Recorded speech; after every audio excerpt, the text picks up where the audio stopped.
Bonjour à tous les amis, j'espère que vous allez bien. On se retrouve pour une toute nouvelle vidéo ultra importante. C'est tout simplement une bonne nouvelle qui nous arrive tout droit des États-Unis. Comme vous le savez, le Ripple, donc l'entreprise tout simplement du token XRP, était depuis plusieurs mois et est depuis plusieurs mois en procès contre la SEC. La SEC, qu'est-ce que c'est? C'est tout simplement un régulateur financier américain. Et donc là, on reçoit une très bonne nouvelle puisque la SEC a été mis en difficulté. Ils ont subi un gros coup dur judiciaire, ce qui va potentiellement permettre à Ripple de remporter le procès. En tout cas, on a clairement un tournant décisif tout simplement dans le procès. En plus de ça, on va avoir Ethereum qui va soutenir tout simplement le Ripple et qui va être un appui de taille dans le procès. Donc ça va être très intéressant. C'est une bonne nouvelle. On peut donc s'attendre à une réaction sur le cours du XRP puisque potentiellement ça va rassurer les investisseurs et attirer tout simplement de nouvelles personnes qui vont pouvoir racheter du token. Gros, pour comprendre un petit peu mieux ce qui s'est passé, la SEC a fait une grave erreur tout simplement dans le procès en attaquant Ripple sur certains points qui n'étaient pas du tout légitimes, ce qui a permis tout simplement à l'entreprise Ripple de réfuter totalement ses arguments.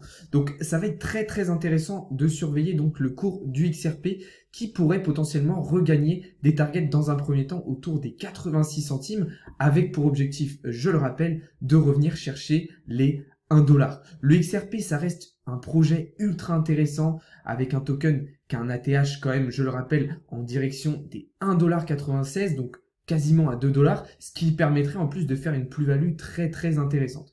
D'un point de vue un petit peu plus graphique, comme vous le voyez, le XRP a depuis son ATH en printemps 2021 évolué au sein de ce triangle de compression. Par moment, on a réussi à le casser, malheureusement sans confirmation, on va dire, puisqu'on a réintégré généralement au bout d'une semaine tout simplement ce pattern.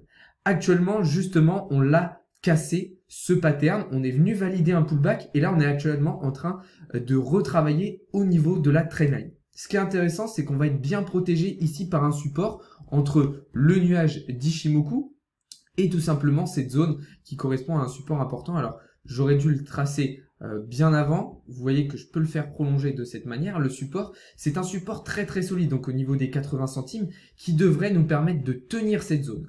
En plus, avec l'actualité de kill qu'on a eu, ça nous permettrait donc d'activer des premières targets en direction des 1,28$ pour le XRP. Alors, ça va pas être une mince affaire. Je me doute que la SEC devrait réagir et contre-attaquer avec des arguments plus forts, ce qui pourrait un petit peu entraîner un nouveau revirement de situation. Mais ce qu'il faut comprendre, c'est que c'est un très bon point pour le XRP. Je rappelle, le XRP, c'est au-delà du projet ultra intéressant comme je viens de l'aborder, une blockchain, un écosystème, une crypto qui a beaucoup de fans, entre guillemets, de gros investisseurs solides depuis longtemps sur du long terme. Donc c'est quelque chose qui est balèze. Ils sont implantés dans le top 10 des cryptos depuis de nombreuses années. Donc c'est pas quelque chose qui va s'écrouler du jour au lendemain. Donc on va suivre attentivement tout simplement le procès de la SEC qui aurait déjà dû se terminer justement au cours du mois de janvier. Ça a été prolongé. On devrait avoir une réponse un petit peu plus claire d'ici la fin de semaine. Mais en tout cas, c'est une très bonne nouvelle. N'hésitez pas à me dire d'ailleurs dans les commentaires si vous avez investi dans le XRP, si c'est quelque chose qui vous intéresse. Personnellement, et je vais vous donner du coup mon cas personnel, c'était une crypto sur laquelle j'avais investi à mes débuts en crypto-monnaie puisque je trouvais le projet très intéressant. Maintenant, je vous avoue que après le crash du printemps dernier, lorsque le XRP avait retenté une cassure justement de ce pattern, j'avais vendu l'intégralité de mes XRP. Pourquoi? Parce que le procès avait déjà commencé. Au début, on avait des news plutôt négatives et on pouvait s'attendre à du coup une issue du procès assez compliquée pour l'entreprise Ripple. Au final, ça semble se tourner d'une autre manière. Donc potentiellement que si on a des bonnes nouvelles du côté du procès et qu'on confirme bien la cassure de ce pattern daily pour le XRP, alors je reprendrai position avec pour target, comme je vous le disais, les 1,28$, ensuite un retour à la TH au 1,96$. Et vous voyez qu'avec les extensions de Fibonacci, je me suis fixé des targets en direction des 3$. Donc clairement, si les nouvelles sont bonnes et que je reprends position, je vise 1 x 3 au cours de l'année 2022 pour le XRP. Alors par contre, encore une fois, attention, je suis assez enthousiaste, je suis assez optimiste dans la vidéo, mais Le procès n'est pas terminé, on n'a pas encore une réponse définitive de ce qui est en train de se passer. Donc attention, on reste prudent, je ne vous dis pas de mettre tout votre argent là, maintenant, tout de suite dans le XRP. Je vous ai quand même envoyé une position cet après-midi sur le XRP, un trade à court terme qui pourrait être plutôt intéressant. Je vais vous montrer un petit peu ça en M15. C'est très intéressant puisqu'on est venu toucher tout à l'heure le prix d'entrée. En gros, mon objectif, comme vous le voyez, c'était de revenir ici travailler au niveau du nuage qui faisait office de support, d'espérer un rebond pour ensuite décoller avec des premières targets ici en direction du nuage au niveau des 81-82 centimes.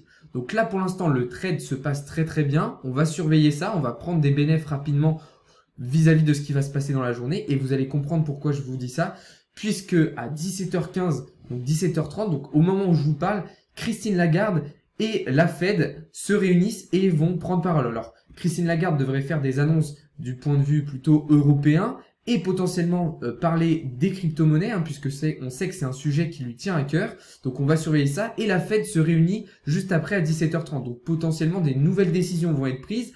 On sait que lors de la dernière réunion, ils avaient décidé de ne pas rehausser les taux directeurs pour le moment, mais qu'ils avaient prévu de le faire un petit peu plus tard. Donc, à voir, est-ce qu'ils vont nous donner des indications plus précises sur ces fameux taux directeurs, ce qui pourrait avoir un impact sur les marchés financiers, notamment sur les marchés financiers traditionnels américains. On a par exemple ici le S&P 500, je le rappelle, qui est l'indice des 500 plus grosses sociétés américaines. Et on sait, le Bitcoin est très corrélé encore à ces marchés financiers traditionnels, ce qui pourrait potentiellement entamer une correction plus importante. Donc on va surveiller ça, mais si les marchés américains sont impactés par les décisions de Christine Lagarde et de la Fed, on pourrait avoir un Bitcoin qui corrige et donc un XRP qui subirait aussi potentiellement cette correction. C'est pour ça que je reste extrêmement prudent et que le trade que j'ai envoyé est un trade à court terme où on va prendre des bénéfices assez rapidement. En tout cas, pour l'instant, tout se passe bien, donc on va surveiller ça attentivement d'ici la fin de journée. Voilà. On va arriver au terme de cette vidéo. C'était une vidéo assez rapide histoire de vous faire un petit point sur la situation très intéressante du procès. Je vous invite comme d'habitude à vous abonner si ce n'est pas déjà fait, à lâcher un petit like si la vidéo vous a plu et à rejoindre les différents services. Tous les liens sont dans la description. Je rappelle qu'il y a un concours en ce moment sur YouTube. Si on atteint les 1000 abonnés d'ici la fin du mois de février, j'offrirai 1000 $ de crypto au choix à un des abonnés. Donc n'hésitez pas à vous abonner pour tenter votre chance. Sur ce, je vous souhaite une très bonne après-midi. On se retrouve un petit peu plus tard en live dans la journée. Salut à tous, c'était Alex de Crypto Learning.